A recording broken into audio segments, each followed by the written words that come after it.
Welcome to War of the Stars, a Star Wars podcast, coming to you every week from deep within the Outer Rim, far beyond the watchful ice of the Galactic Empire. Join your hosts, John Mark Tolley, Garrett K. Jones, and Brian Karasik, as they discuss the various facets of the saga's lore, characters, review the films, and discuss every tidbit of news coming out of Lucasfilm. And remember, this isn't just my Star Wars, this isn't just your Star Wars, this is our Star Wars. All right. It is indeed our Star Wars. Once again, welcome back to War of the Stars, and welcome back, Brian. We missed you last week, Thank buddy. you. Good to be back. Thank you. Yeah. That far beyond the watchful eyes of the Galactic Empire always makes me laugh because, like, guys, I'm right here. Yeah, but you're just a lieutenant. You're not really going to do much. That always makes me laugh about that. The Steve Buscemi meme from 30 Rock, where he's the old journalist infiltrating the high school, and he's like wearing a rock band T-shirt. Like, how do you do, fellow kids? Like, the Imperial infiltrator. I'm like in an Imperial uniform, but like with a blonde wig over the hat. Like, hello, fellow rebels. Like the Up to a rebellion lately. You guys, we're all rebelling today, right? What do you guys like to rebel? Anyway, by following all the rules. Anyway, Brian, you didn't get to join us for our review of Mango and Groogy. You want to give your 2 cents before we jump into this week's content? I mean, it was exactly what I expected it to be. It was 3 episodes of Mandalorian. I enjoyed it. I'm glad I went. It was really fun. I go see these movies in costume. Any opportunity. I'm really pleased that they waited so long in between movie releases. I believe I may have expressed my opinions in this regard, but I think that the sequel trilogy really suffered from the frequency of release. The original trilogy and the prequel trilogy both came out, all those movies came out 3 years apart. The sequel trilogy averaged 1 year apart, with the exception of Solo, I think, which came out. That was a 6-month window. It was too much. They oversaturated the market. They killed it wasn't an event anymore. And Mandalorian Grogu felt like more of an event. I was excited to go. So, yeah, the movie. I mean, I could take it or leave it. It felt like a long TV show. That's fine. I like the TV show. It is what it is. I'm not looking for an Oscar-winning event cinema. It was a movie that I enjoyed going to see. I'm going to go see it twice more, both times in costume. I bought new contacts. Nice. That's it. That's my best review. Like, I bought new contacts. I went and saw it. There we go. Yeah. Before we jump into today's topic or this week's topic, I have been tracking the information regarding how well it's been doing at the box office. And while it did have, as far as its worldwide box office take on the first opening weekend, it did make back its production budget. That's not to say that it's made back enough to cover the publicity and promotional budget that they put in, which was like an additional $100 million. And there's a steep drop off over this last weekend where they don't domestically in the first weekend they made like 85 million opening weekend. Domestically, this last weekend, they made maybe a quarter of that. I do feel that they made a long television show, and I think that the box office receipts show that. Yeah. Well, and Mark and I kind of tackled this last week in that if you're just a casual Star Wars fan and you don't endorse Disney Plus, you don't subscribe, you haven't watched any of the shows. You're not going to understand why these characters matter. Yeah. Yeah, and one of the things is we got to get into our spoiler alert. We're going to be doing a tier list of all of the Star Wars movies. When we get to some of the Disney movies, I want to kind of tackle this whole idea of Disney ruined Star Wars. because I've been doing a little bit of thinking about this, and I have some opinions, and I'll give you a spoil whole it. They episode did on not. that. Yeah. Interesting. Well, that being said, as we are tiering up the films, let me pull up our tiered ranking. Let me see here. What is going on? Okay, to share my screen. My computer would not be super slow. By the way, ladies and gentlemen, if you hear any noise outside, I am recording in a church, and they are currently having a AA meeting here in another room. So, all right, can you guys see that? I see a black screen.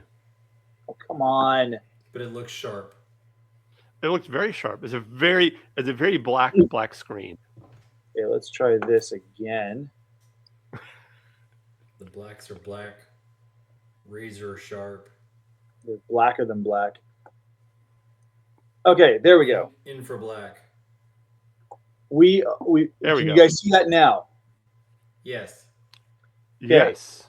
Wonderful. Now, what we're going to do, we're going to go through this. We're going to give our individual rankings of each of the films. I like it. And so as we go through, I will simply just duplicate whatever is ranked first, and then we'll move them around as we go through the various permutations here. And then what we will do is, just like we did with the animated series, we are going to come to a what's the word I'm looking for? Consensus. Consensus. Thank you. I want to say consignment. I'm like, no, that's not right. We're going to come to a consensus about each of these films and kind of make an average based on our scores, with S being a 5-pointer and Bantha Poodoo being a big fat whopping deuce. So we're doing math. What? I said we're doing math. I know we are doing math. Okay, my brain's hurting already. No, math bad. Numbers bad. They were doing numbers and stuff. All right, so Brian, since I don't think you were even here for the tiered ranking last time, you had to phone in your answers, or at least text them in.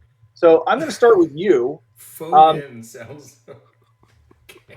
I mean, you literally sent me a text to my phone. Yes. So what I'm going to have you do is we're going to go through each of the films in the chronological order, not the release order. All right. So I've got the Star Wars saga down here. I've got the other 4 films up here, and so let's just start. I'll have you. Here's a Phantom Menace. Where would you like to place TPM? I put Phantom Menace 5th. Well, so like based on this ranking tier here. Like, Rats. Tell me the letters again. So we've got S as being like superior. Then we have A, B, C, and then we have Bantha Poodoo. And you can actually place a selection between levels. Let's put Phantom Menace at B. Okay. All right. That next takes us to Attack of the Clones. Bantha Poodoo. Ooh. Okay. The next one in order would be the Clone Wars. A. Really?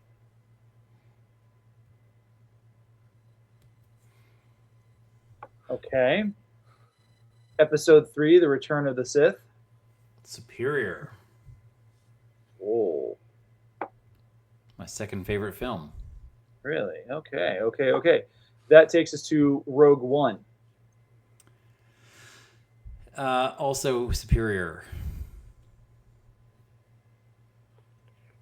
I'm assuming it's a third favorite.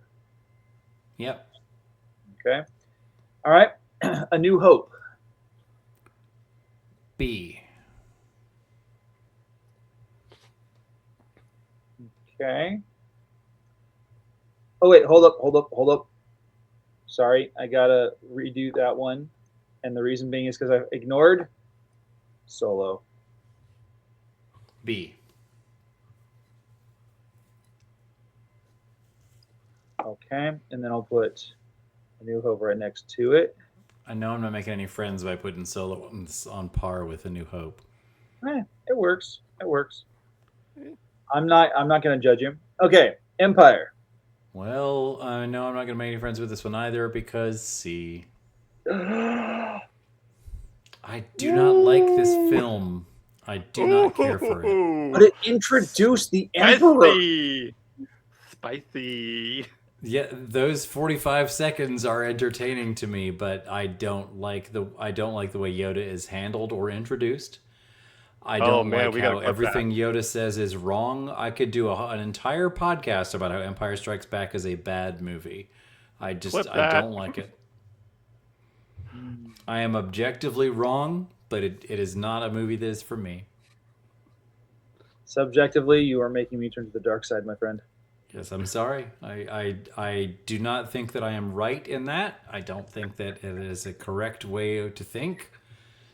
I know that I am incorrect. I owe Irvin Kershner an apology and most of the fandom as well, but they take off from Hoth and wake me up when Han Solo goes in the carbonite. I will fall asleep in the theater. So Han leaves a freezing cold planet and gets trapped in ice. Yeah, nothing between Hoth and Bespin it does anything for me. Okay. Not even the cave scene. It's needlessly obtuse. It doesn't go anywhere. It's a prophecy that has no bearing and is not fulfilled. And Yoda makes dire warnings that Luke does anyway, and they're not correct. Yoda is presented as a crazy old hermit who doesn't know what he's talking about, and he does not. It's very frustrating. The two of the most famous characters in Star Wars saga are primarily introduced in this film, Yoda and Boba Fett. Neither of them are good at what they are famous for doing in either of these films.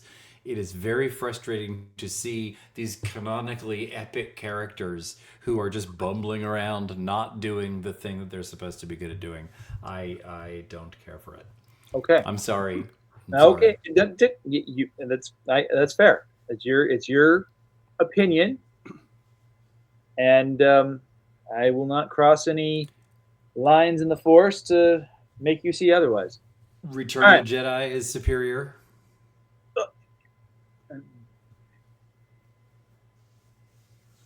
Okay, Mandalorian and Grogu. I'll give it a B.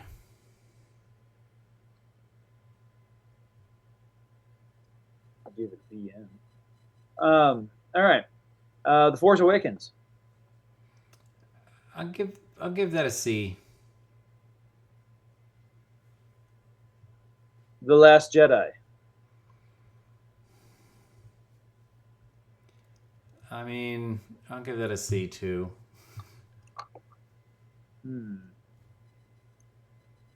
And finally, The Rise of the Name Stealer.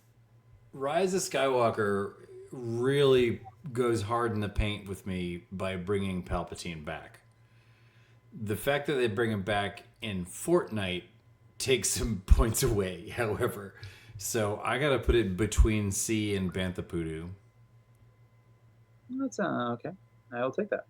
All right. So that is Brian's current ranking system for the films. The top three are Episode 3, Rogue One, and Return of the Jedi. So we will now duplicate this. And Mark, we will be moving these around, so these aren't the final placements. Right. All right. Where would you? We'll start with the Phantom Menace. Where would you place the Phantom Menace? I would put that between B and C. It's basically a movie with one scene. I mean, let's be honest. It's basically you watch the movie for one scene. Maybe two. Maybe two if you like the pod racing scene. That's about it. I fell asleep during the pod racing thing. A little pod racing goes a long way, though. And there's a lot of pod racing in that movie. Okay, Attack of the Clones. So keep it right there. It is my least favorite Star Wars movie. Okay. Revenge of the Sith. Oh wait, hold up. I'm sorry. Hold up. Clone Wars. Clone Wars. Let's keep it at A. It is a guilty pleasure of mine. It is probably my Star Wars guilty pleasure. I know it's not good. I realize this. I understand that it is thematically not a good movie, but it is so much fun, and it holds a special place. It's the introduction of Ahsoka Tano. How can you frown at that? And it has my favorite. I've said this before in another podcast. It has my favorite version of Obi-Wan, which is snarky Obi-Wan. I love snarky Obi-Wan, and this is Obi-Wan at his most snarkiest. It also gives us competent Anakin. Yes. This was the movie that when we moved back to where we're at now, I had misplaced I lost most of my physical, when we still had physical media, video VHSs and DVDs of my Star Wars, and so I had to go to the library. And the only thing in Star Wars that they had at this library at the time was the Clone Wars. Was the Clone Wars movie. So I watched that over and over and over Mark's again. Just like, fine, I'll watch it. And then I'm like, oh, this is fun. Yeah. All right. Episode 3. Episode 3. It is an S tier for me too. I love that movie. Okay. It's a fun movie. Rogue One. Thank you, as an M3 enthusiast. If I could put something above S tier, I would. I love Rogue One. It is probably one of my top 2 or 3 Star Wars movies of all time. And I've said this before. Bring new people to Star Wars movie. And I've said this before too. It is also probably one of the best modern war movies. Not just Star Wars movie, but war movies. For sure. Great movie. Okay. Solo. I keep it at a B. Maybe between a B and a C. Yeah, put it between a B and a C. It was fun, but I still say it was the movie that did not need to be made. Yeah. You're not wrong. A New Hope. A. I like A New Hope. And I mean it gave us what we have. Without A New Hope, there would not be anything else. Okay. Empire Strikes Back. Keep it at a C. I agree with everything Brian said wholeheartedly. I've never heard anyone agree with me on that. I have a friend who would agree with you too. I'm feeling a little betrayed here. I don't know how to feel about this. Okay. Return of the Jedi. S tier. It is my favorite Star Wars movie.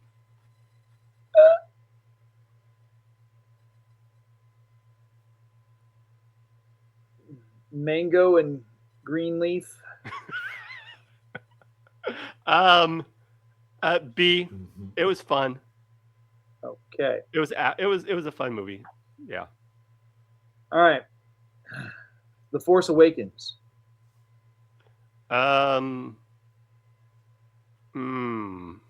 B. Really? I put it like it was a decent Star Wars movie, even though it was basically A New Hope revisited. It was still, they did a good job for what they did. Okay. Last Jedi. Bantha Poodoo. Take that, Ryan Johnson. And then Rise of the Name Stealer. Can we put it below Bantha Poodoo? Like off the screen? No, Bantha Poodoo. Wow. Yeah. Okay. Wow. Okay. Well, that is Mark's. That is his ranking, and we're gonna give you mine here in just a second. Let me duplicate. Okay. Now we're gonna get the correct ranking, right? Well, if there was a correct way, no. I guess the correct way would be whatever George Lucas says. And unfortunately, I cannot phone a friend on this because he and I are not friends yet. But someday he will make me an heir, and then I'll have power. No. Okay. In all seriousness, the Force or the Phantom Menace, I would actually put it down at a C tier, and the reason being is because Brian is correct, and you are correct that there's really only one scene that we watch it for, and it is the Duel of the Fates. The rest of it is just a slog of political stuff and the pod racing. And I can literally fall asleep through the entire. Don't put that on me, Garrett. I love that political debate. I don't know what you're talking about. All that nonsense with the Nibodians. I don't mind the political debate. It's the fact that it's not good political debate.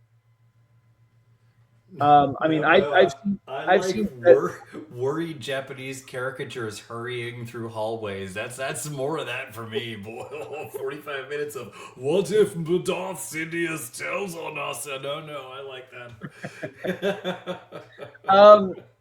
Yeah, I mean, like, I loved it for what it was. I just wish we had gotten more of Darth Maul. So yeah, instead of the 30 years since.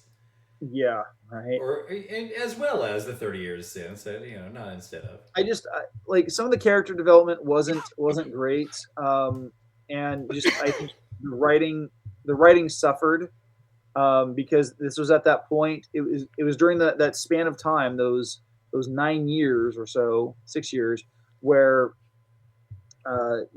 George Lucas was at the height of his power, and nobody told him no. And he was able to destroy Jake Lloyd's acting career and life. Well, I blame part of that on the mental health issues, but I blame part of it on that being a child actor is not an easy feat. Or Jingle All the Way. Yeah. Anyway, Attack of the Clones, I'm going to leave right there where it is. It is Bantha Poodoo. Although one of my favorite scenes is in that movie, and it is the confusingly non-romantic scene with Natalie Portman and Hayden Christensen trying to tell each other no, that they can't have feelings for each other while she is wearing a push-up corset. Yeah. Very confusing. I still love the edit that someone did of that whole scene where they're having the dinner and Anakin's using the Force to pull the fruit towards him and whatever, and the whole time you just see Natalie underneath pressing a panic button. Yep. Over and over again. The age difference really highlights that scene, I think. Oh yeah. Well, to be fair, she was 14 in the Phantom Menace, and then she's 24 in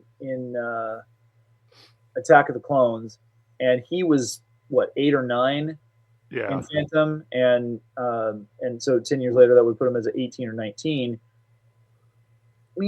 Yeah, I'd be more concerned if she was like actively leading him on, which she kind of does. It's more of a passive aggressive thing. But at the same time, the moment he talks about how much he's been obsessing over her, like, nope, Council should have shut that down. As far as the Clone Wars, I like it. It's fun, but I'm gonna put it at a B tier, just because that is how I feel about it. A New Hope, I'm going to leave it right where it is on A. I do enjoy it. The Clone Wars has a special place in my heart because I didn't know it was happening.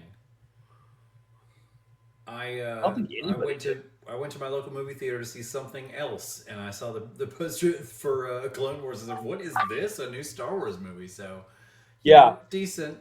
Similar to what I said about The Mandalorian. It's just 3 episodes of a TV show, but Did you? No, I have a question, Brian. When you saw that, did you instantly go, hold on 1 second, and then rush back and put on your Palpatine outfit and rush back in? Like, all right, I'm here. That came out before I had a workable costume, actually. Because that would have been hilarious. I was between Halloween costume and full cosplay. Oh, I just realized something. I forgot to address Rogue One and Solo. Oh. I skipped right over those two. So let me correct myself. Rogue One, I'm going to leave it right there. I think it's an S tier movie. I think it's freaking fantastic. I love that movie. It is really well done. The practical effects are done well. The casting is superb. I mean, Alan Tudyk as a droid is just awesome. It's Alan Tudyk. And Gareth Edwards, like, I love when he does these really big, bombastic productions. The work he did on the 2014 Godzilla really set the tone for this, and I'm here for it. Pretty much anything he does, I'm down for. As far as Solo, I liked it. I'm actually going to raise it up to a B, just because it was a fun popcorn flick. The stakes were decent, but I do agree with Mark that it was an unnecessary movie. Like, we didn't need this backstory. You could have made it a series. Yeah, it could have been a TV series, a very short-lived miniseries, and I really would have liked to have I've said this before. I would have loved to have seen. I've said this before. I would have liked to have seen a Adventure of the Week solo series where they're like, it's just, not any type of storyline arc or anything like that. It's just Han Solo going on these random, adventures. He's got to Corellia Jones. Basically, yeah. Like, he just goes off and he's like, oh, I've got to smuggle this, or Jabba wants me to deliver this, or this crime lord wants me to do this. And that would have been great, because the way that the movie did it unnecessarily condensed Han Solo. Yeah. What are some things that we know about Han Solo? He does the little spinny thing with the gun. He's got the DL-44 blaster. He works with Chewbacca. He has the Millennium Falcon. He did the Kessel Run.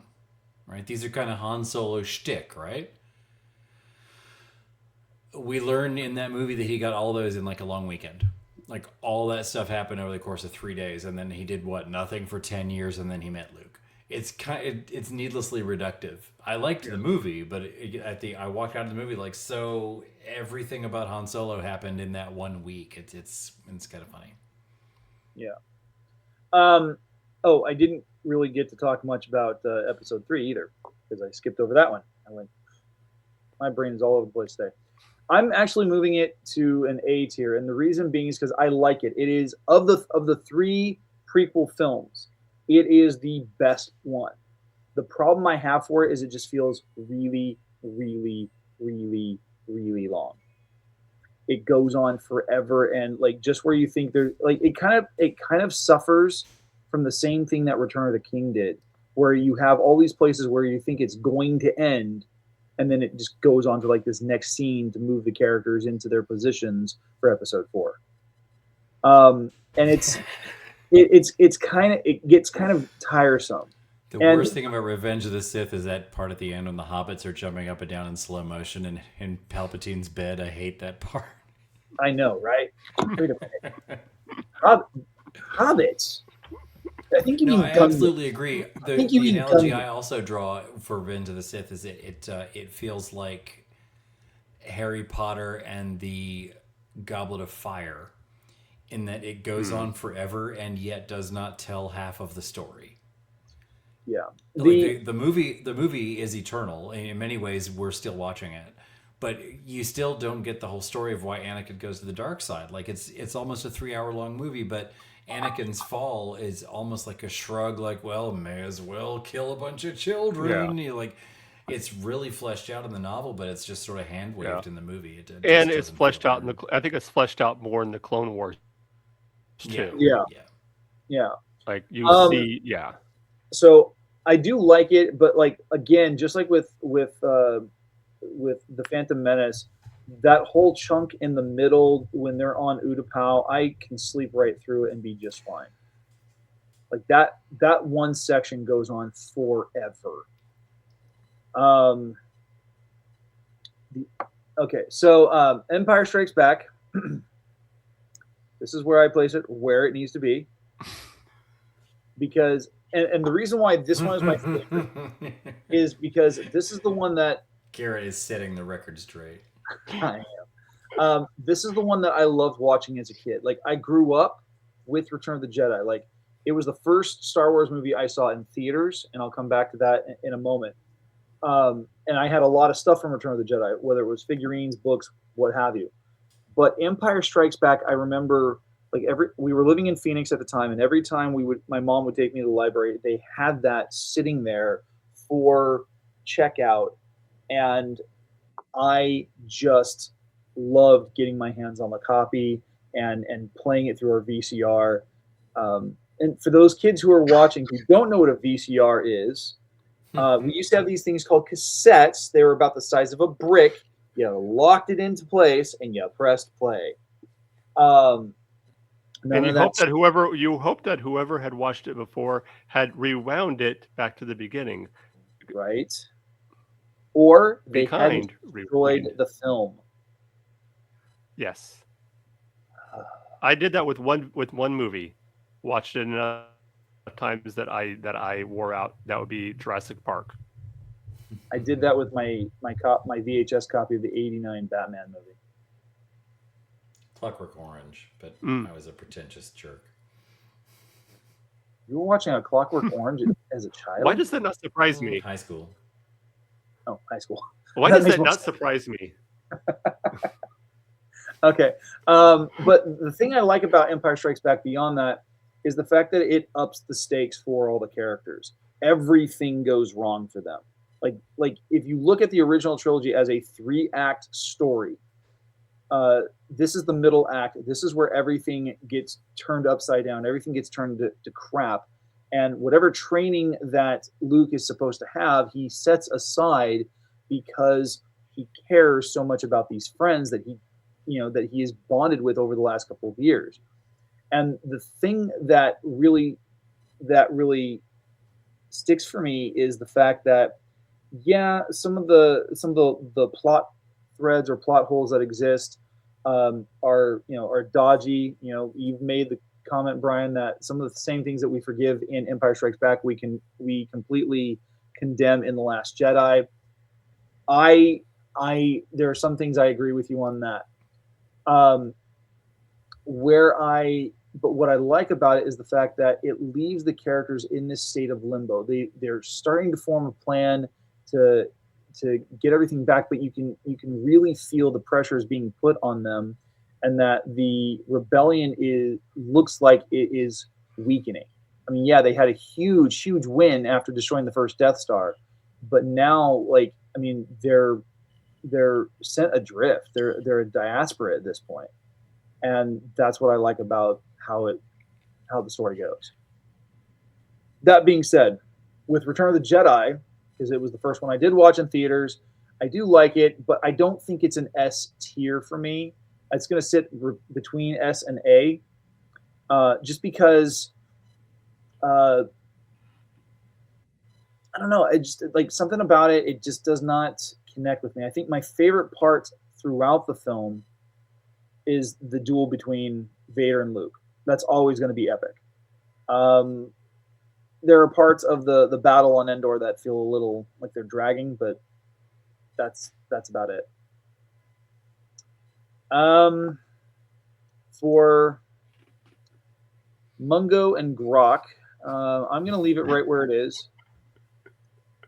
It is. I mean, it's not a great movie. It's not as terrible as I thought it was going to be, but it is. I mean, it does what it needs to do. It is a popcorn flick. It feels adventurous. It doesn't up any stakes. It doesn't make a difference in the galaxy.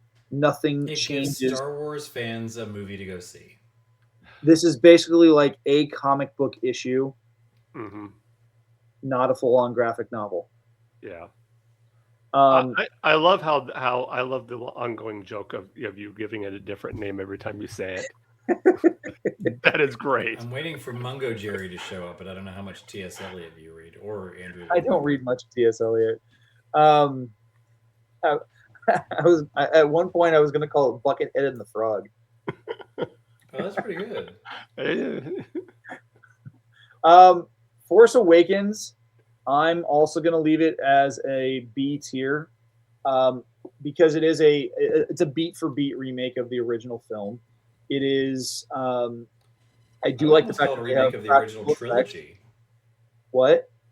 I would almost call it a remake of the original trilogy. Do you think it encompasses the entire original trilogy all in one? It's got similar beats to each one.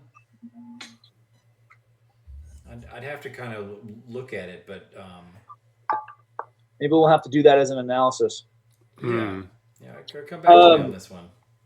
Yeah, but the problem I have with it is the fact that it is co-written and directed by J.J. Abrams.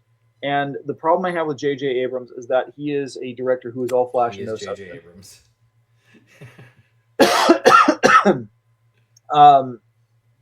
Everything he does is a remake of something that's already been done before. I mean, Super 8 was basically like an amped up version of E.T. set in the 70s instead of the 80s. Obviously the Star Trek movies are revamps of what came before, and with Star Trek Into Darkness being mostly a revamp of The Wrath of Khan with dashes of The Search for Spock at the very end, just with it flipped. He doesn't. What? Many years from now, hopefully many years from now, you may be called upon to speak at Garrett's funeral. And I hope, if you do, you stand up and say, if Garrett were here among us today, he would want me to say, J.J. Abrams is a derivative hack. Yes, he is.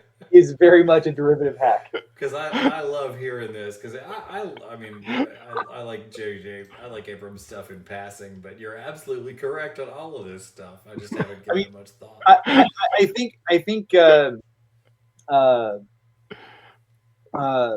the Honest Trailers had it right when they described the USS Enterprise in the 2009 Star Trek movie as the world's best lit Apple store. World's best lit what? Apple store. Oh, yeah, it's funny, yes. It's good. I mean, everything looks breakable, like it's made of glass. I detect no lies there. All right. I've said that's why I prefer Star Wars to Star Trek, because Star Trek does not look like believable craft. Like in the very first Star Wars movie, when Han Solo punches the hyperdrive and it does not work, that's the kind of space I believe in. I've served aboard ships in the Navy. Yeah, that's how that would go. Yeah. As far as The Last Jedi, I'm going to leave it right where it is, and the reason being is because it is indeed Bantha Poodoo. I have enjoyed Rian Johnson's other work, like Looper. It was a fun time travel movie, a little pretentious but fun. The Knives Out films, I have enjoyed. Some of the humor is really good, but I mean, whoever he has cast as the actual killer it's like super obvious. It's more than obvious who the killer is supposed to be, from the very onset of the film. But they're fun little whodunits, whatever. And he works with some great actors and cast members. The problem I have with The Last Jedi is it is written and directed by a guy who fundamentally does not understand the content that he is working with and does not care. In fact, he went out of his way to demean the content and the source material, and just so he could put his own spin on it. And that's the problem. Now, there are some scenes that I will say are beautifully shot. Like the Holo maneuver, completely idiotic. I mean, it's beyond retarded. But the aftermath of the dreadnought and the destruction caused by that one event is gorgeous on cinema. But as a story, it is absolute garbage. The Rise of Skywalker somehow makes it slightly above Bantha Voodoo for me. No, I take that back. No, I can't do it. In all honesty, I can't do it. It's got to stay there. And the reason being is because it was done as a knee-jerk reaction to the fan backlash that was the result of The Last Jedi. It was an overcorrection. And now let me ask you a question, Garrett. If when they did Rise of Skywalker, if they had stuck with their guns and kept some of the story beats that they kind of established in Last Jedi, like the idea of, especially particularly the idea of Rey being a nobody, and not have her be from any particular family.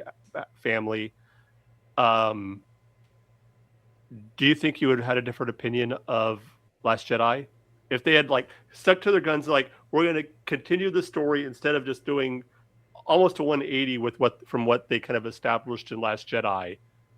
Do you think you would have had a different opinion of Last Jedi, or even of Rise of Skywalker? Jedi or Rise of Skywalker? Either one, because I think I kind of look at the two as being not necessarily one in the same, but like you said, The Last Jedi they took so much from what Rian Johnson had kind of established in Last Jedi and said, we're not doing that.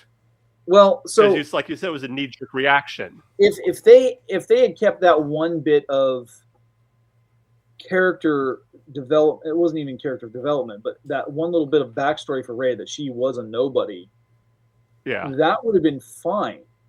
I didn't have a problem with that. I wanted to know more about her origins, and I hope we would have really explored them. We didn't explore shit in The Last Jedi. All we saw was like this mirror of her self-aggrandizing, or whatever you want to call it. And then we get to The Rise of Skywalker, and she still barely had 5 minutes worth of actual training, and yet she's sitting there able to levitate off a freaking rock like How much training did Luke Skywalker get? He spent, well, according to the timeline, he spent weeks with Yoda. Weeks? Yeah. If you go back and you read through the novelization of The Empire Strikes Back, he is there on Dagobah for weeks. Okay. Especially with all the question. That was a sincere question. Now, if there's material out there that it was perhaps a week, but if it says otherwise in the book, then fair enough. Well, and if there's material out there that corrects me, I will happily take that. I absolutely not. It's just a sense of what I had thought. Yeah. If it says it in the book, I absolutely trust your word. Yeah. With the Rise of Skywalker, though, like it just, part of the problem is that Rey just comes off being so good all the time, always at things that she shouldn't be good at.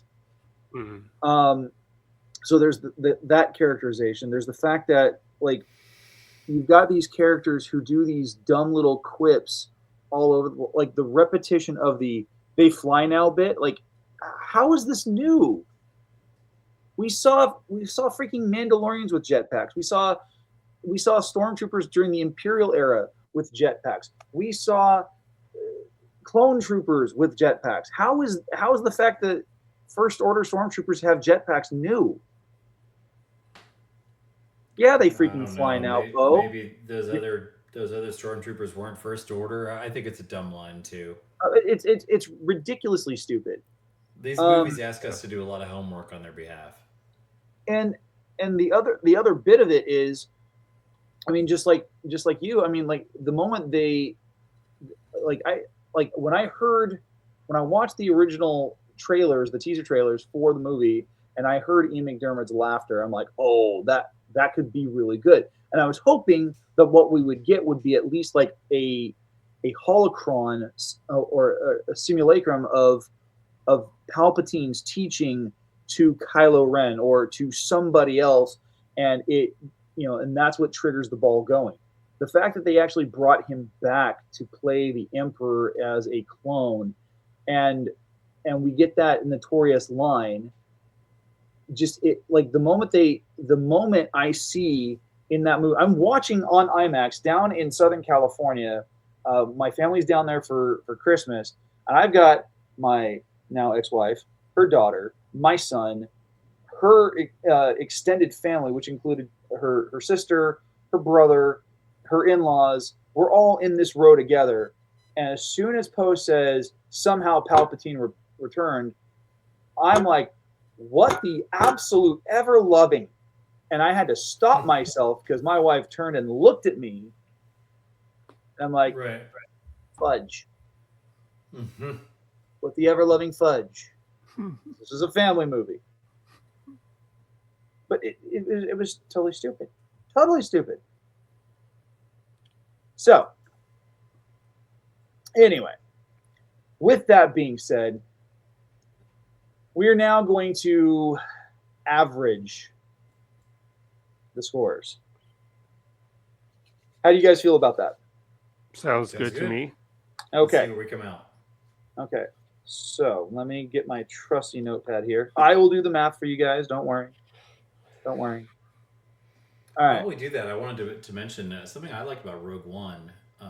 Talking about how Disney affected the franchise. I was very worried that Rogue One would tell us a great story and then not kill the protagonists, because I couldn't see a way that those characters could live in a convincing way. You know, like either they die or they just hid for 40 years, because we know that we've never seen them before. And I was very impressed that Disney pulled the trigger and killed them. Yeah. That's the movie I introduced, or I recommend to introduce people to Star Wars with, because as Mark said, it's a good war movie. It you get is an amazing introduction of Darth Vader, and you don't really need a lot of Star Wars mythology to appreciate the movies. There's some you can appreciate. So there's some bits you can like more. I think some of the Vader jokes land a little bit better if you know Vader as a character. Yeah. But you know, when he's force choking Krennic and he says, "Don't choke in your aspirations," that's kind of a Vader bit, you know. You guys have both read Stover's novelization of Revenge of the Sith, right? I have not. If I have, it's been a while. You may recall when Anakin goes to Mustafar to kill the Separatists, he comes into their little stronghold and starts killing them. And one of them says, "We were told we would be rewarded handsomely." And Anakin says, "I am your reward. You don't find me handsome?" And he kills them. It's a good Vader line. I like him. Yeah. Okay, so I've calculated. So we've got S as a level is 5 points, A is 4, B is 3, C is 2, and of course Bantha is a big 0. I know my joke said deuce, but you know I can't give points for something that's crap. So adding, I went through and looked at the placements of each of the scoring for Phantom Menace, and that sits it squarely at a 2.5. So that's moving it right here in between C and B. Now, Clone of the Attack. Attack of the Clones. That's a 0, so it's staying exactly where it is. Can't average 0. Revenge of the Sith. Let's see here. We have a 5, a 5, and a 4. That gives us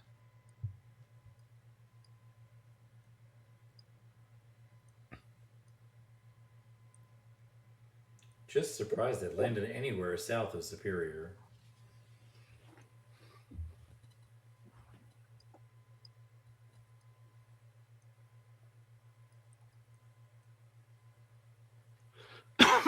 gives us a 4.6. So that puts it right here. All right. Rogue One. I think we all had it as a 5. Yeah. And so that it's perfectly situated. Come on. Keep messing with my own scoring. What am I doing? There we go.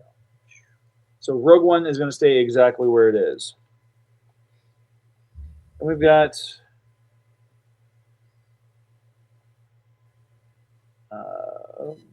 oh, I forgot the Clone Wars. Why do I keep forgetting Clone Wars? Everyone forgets the Clone Wars. Right? Okay, we have 4. 4. I'm not sure it's fair to count it as a movie, really. It's a movie. It was a theatrical release. Like hey, remember Star Wars is in theaters sometimes? I felt like they just made it to hang on to the license. You know, like one of those Fantastic Four abominations from the 90s? You mean the one that was made by Roger Corman? That's the Hey, one. but remember, though, that for most people, after Revenge of the Sith came out, for most of us, we thought that was going to be it. This is true. And then Clone Wars comes out, and shortly after that, the Clone Wars TV show comes out, and it kind of kept the Star Wars alive. That's true. Okay, That's so true, yeah. That's true. So Clone Wars sits comfortably at a 3.5, or between A and B tiers. So now we've got Solo. So we have a 3, 2.5,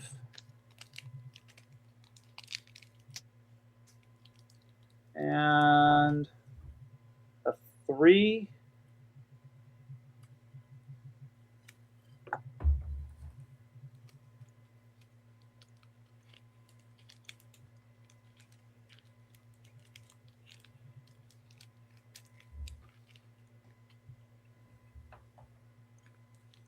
And that gives us a 2.8.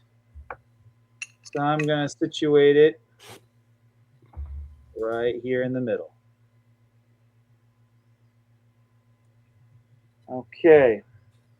That leaves us with A New Hope.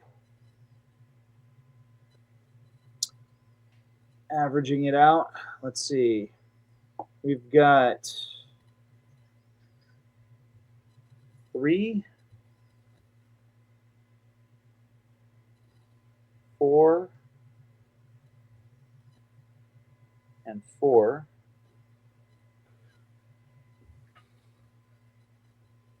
And so that's going to, when I average it out, it's going to give us the same ranking as Clone Wars. They have the same numbers. Okay, Empire Strikes Back.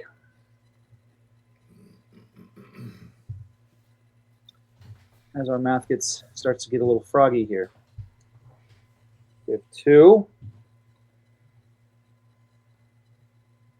plus 2 plus 5.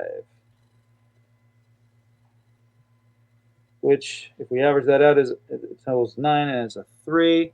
So Empire Strikes Back lands. What am I doing? I don't want that. Empire Strikes Back lands squarely in the B tier. I don't like that, but I will suffer it. Don't put your finger on the scale with that one there, Garrett. Good.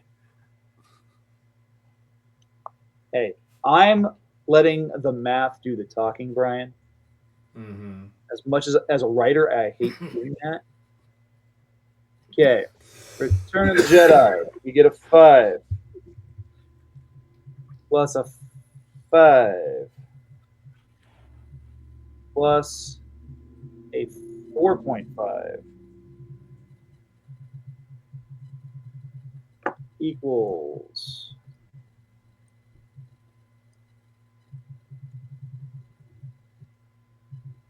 divided by 3.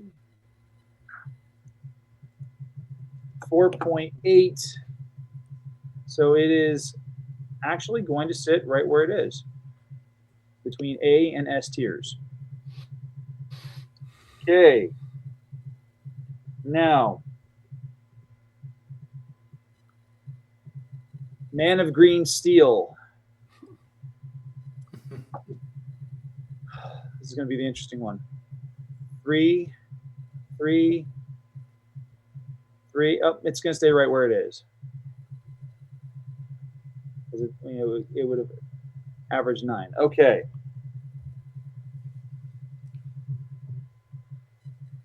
What's that weird drumming sound? You guys hear that? Yeah.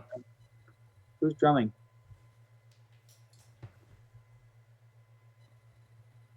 Change the setting on my phone. Sorry about that.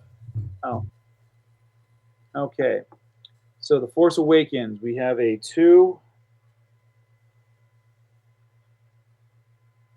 a 3, and a 3. That gives us 8. Poor Attack of the Clones. I wanted it to do better. That gives us a 2.5. So it's going to sit firmly here. And then, penultimate. Last Jedi gets a 2, a 0, and a 0. 2 divided by 3 equals 0.66. Oh, order 66. So we're just going to leave it right there because there's nothing. We don't have a 1 spot. And then Rise of Skywalker. We are all gotta. Yeah, we're just going to leave it right where it is because it's garbage. So these are our official rankings, gentlemen, for all the films. The only one that truly rates as S tier is Rogue One, where we have Episode 3 and Episode 6 being ranked between S and A tiers. Nothing actually squarely lands on the A tier, but we have Clone Wars and A New Hope between A and B, Empire Strikes Back as a B, Mingus and Gruber as a B, both Phantom Menace, Solo, and The Force Awakens sitting between B and C, and then Attack of the Clones, The Last Jedi, and The Rise of Skywalker are being squirted out from a Bantha's backside.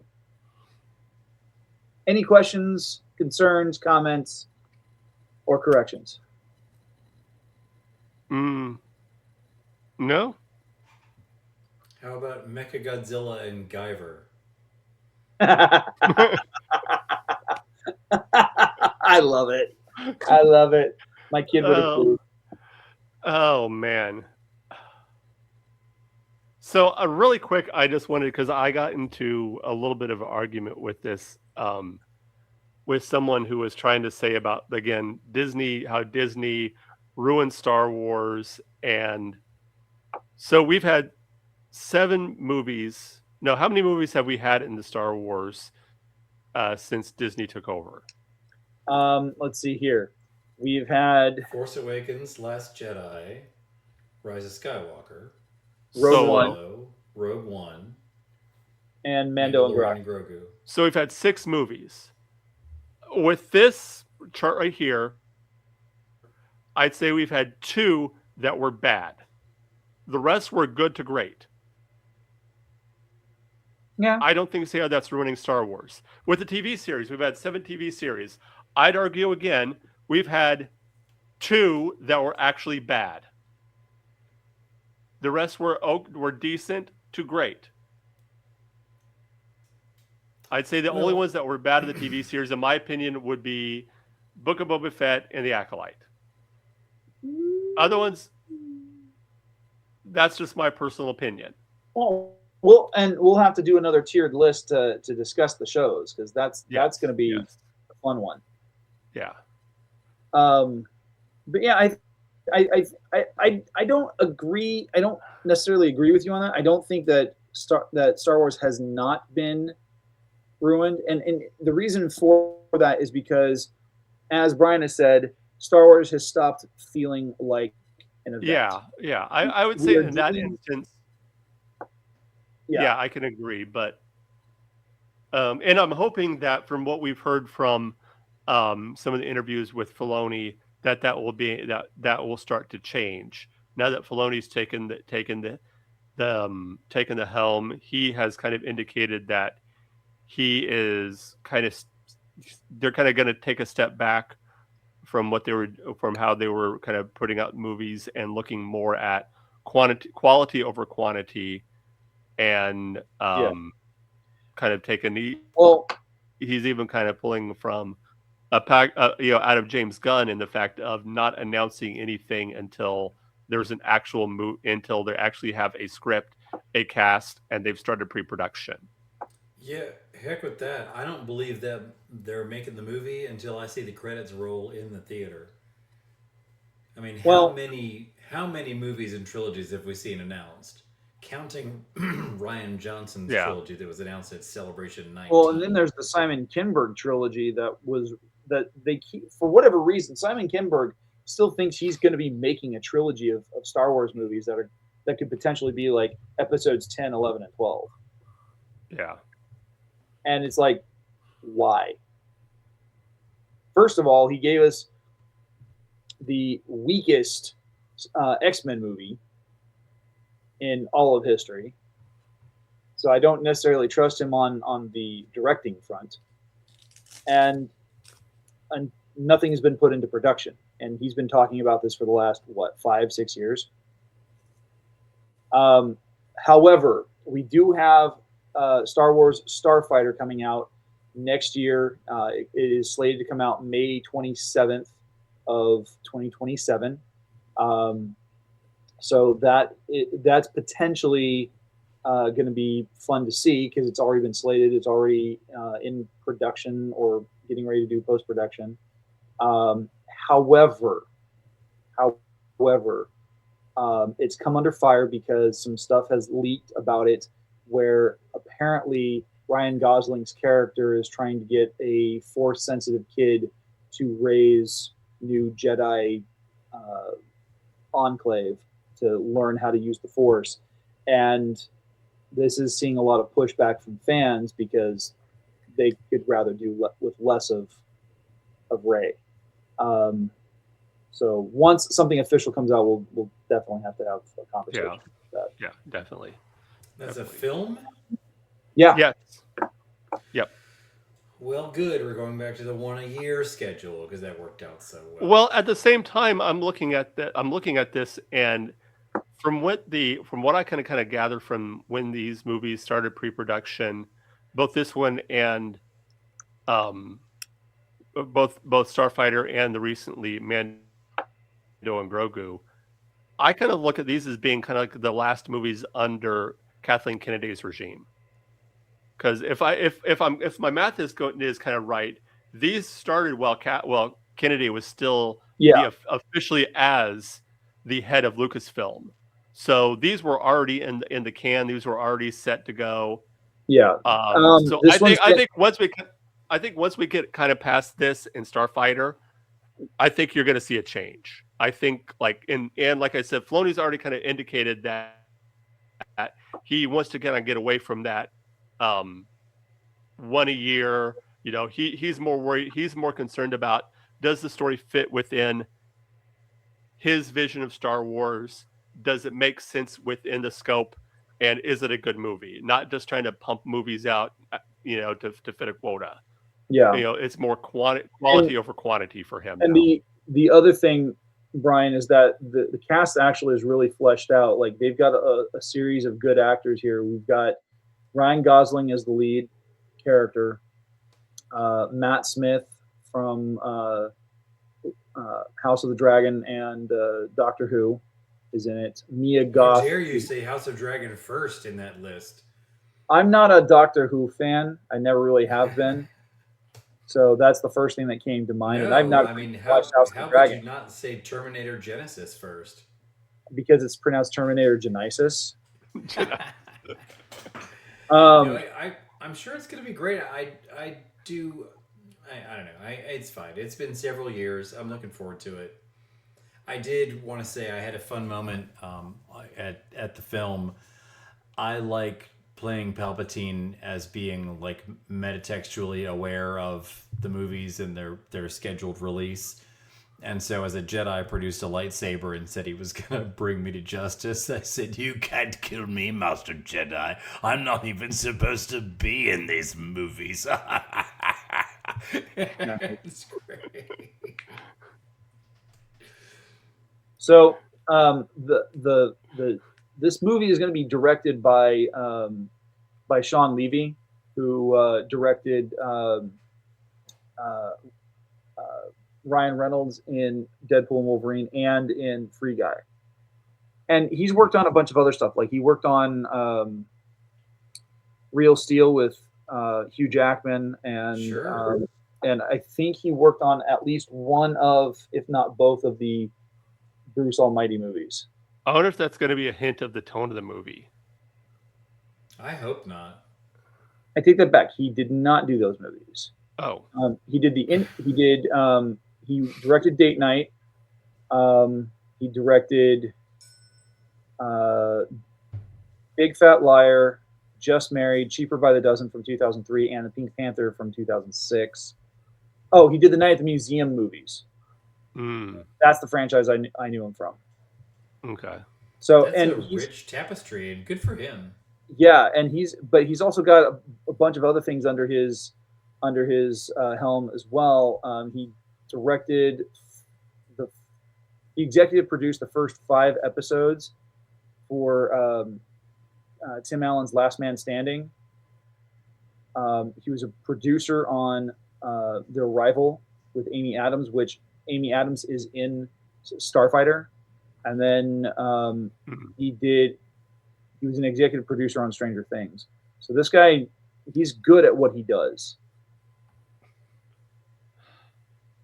Oh, well, I will speaking, go see it. I can't wait. I am a little upset about something. This little still within Star Wars, but have either of you remember watching the short-lived TV series Timeless? No. It was a time travel story that starred Matt Lanter. I believe it was on ABC. It had 2 seasons. Yes. And a made-for-TV movie. They're celebrating their 10th anniversary, and he's going to be at the Indiana Comic-Con with his co-star there. And unfortunately, I'm going to be in St. Louis on vacation that weekend. And I'm just like, no! Well, you know who else is going to be at the Indiana Comic-Con? Nicolas Cage. Oh. Because he's promoting Spider Noir. Which, if you haven't seen that show, you guys have got to get on that. It looks really interesting. Yeah. It is. Yeah. It is really fun. If you are familiar with your Spider-Man lore, this is a really fun version. This is the same character that Cage played in Into the Spider-Verse. It's really cool of him to reprise that. I like it a lot. Yeah. Yeah. We were talking about this last week. My daughter for Halloween is going to be Spider-Gwen. Ghost Spider. So my daughter Gwen is a fan of that character. That makes sense. My wife is going to be Spider-Ham. Peter Porker. Nice. And I'm going to be the classic Peter Parker. And I said I need at least 2 other people to dress as Spider-Man too, so I can do the Spider-Man meme. I'm sure it won't be hard to find somebody And to work with. I don't know if you saw this. I think I mentioned this to you last week, Brian. But have you seen the video that they had at a racing baseball game with J.K. Simmons? No. Oh yeah. He's sitting there, and he's at the New York Mets game. He's at a Mets game, so he's all decked out in his New York Mets apparel, and there's a guy behind him dressed as Spider-Man with a fake copy of the Daily Bugle. And J.K. Simmons looks back and doesn't miss a beat, shakes his fist at him, and then turns back around. I was like, that is so awesome. I saw a video of a convention years ago. I guess it was San Diego, but Scott Bakula was promoting Enterprise, and this was set up with the audience in advance. So Scott Bakula's on stage, he's talking, and from backstage, Dean Stockwell comes out, and the audience does not react. And Dean Stockwell comes up and says, "Sam, Ziggy says there's an 85% chance if you convince this audience to watch Enterprise, you'll leap home." And Bakula just like flips out because nobody in the audience is reacting to Stockwell. And this is years after Quantum Leap. And it'd be such a funny, it gave me, I thought it would be hilarious to just do a series of this where wherever Bakula goes, he just gets Stockwelled out of nowhere. That would be great. That would be great. Oh man! Well, guys, we are past an hour. The three of us I'm sorry. Before we go though, Mark, the three of us with a couple of helmets, I think we could credibly put on some Daft Punk concerts before we got arrested. One sound engineer and two guys wearing helmets and pressing play. If we don't take any money, I don't think they can really do anything. Nope, they can't. Just say, "So the guys are in town." Don't say we're Daft Punk. Just say, "So the guys are in town," and just point to us in helmets. You're like, "Hey."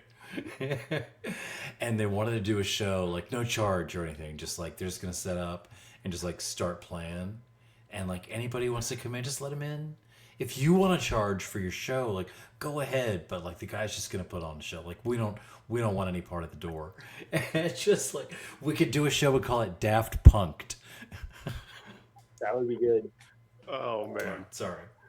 That's all right. That's all right. All right, we're gonna wrap it up from there. TV show ideas with Brian. Better than some of the ideas I've got. So, Brian, why don't you tell the folks out there where they can connect with you? You can connect with me on Facebook at the Sith Library and Archives, and also at the Galactic Empire. Sorry, it's not the Empire, the Galactic Empire. Two different Facebook pages on Facebook. One is a Sith-specific Facebook page. One is Galactic Empire specific. I post as Darth Carosis on one, and Lieutenant Commander Merriweather, the Public Affairs Officer of the Imperial Star Destroyer Crotalus. Anyway, both of them are just sort of a humorous / somewhat roleplay based collection of dark side and Sith based Empire type, just bad guy jokes, humor, and art. So come see us. As for me, you guys can connect with me on Instagram and X at GKJ_publishing, where I talk about my books, and I talk about my other show on YouTube called The Right Way, where I discuss book recommendations, author interviews, and creative writing tips. I'm just wrapping up season 8. I'm going to be taking a little bit of a hiatus from doing The Right Way for a spell, but there will be content coming back out later on. You can also catch a new episode of Snackame, which is another show I do for Feast of Fandoms.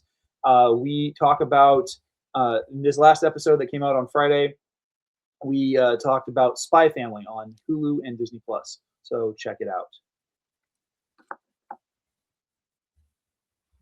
All right. As for us right here at War of the Stars, if you want to support this, if you want to get a hold of us, there's a couple ways you can do that. First of all, you can go through our email, which is warofthestars1@gmail.com, or you can go to all other social media, Blue Sky, Instagram, X, YouTube, and TikTok at War of the Stars 77.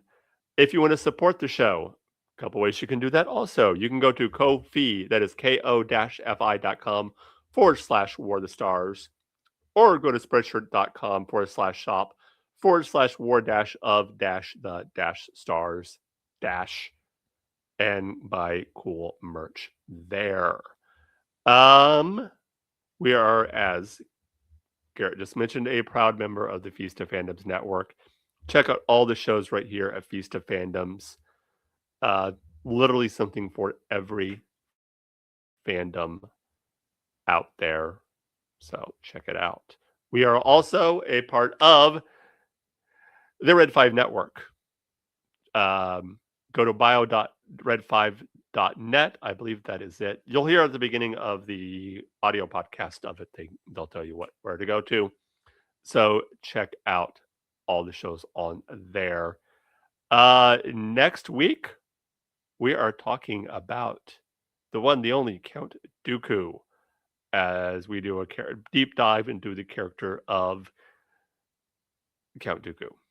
Until then, remember, this is not just my Star Wars. This is not just your Star Wars. This is our Star Wars. Until next week, may the Force be with you.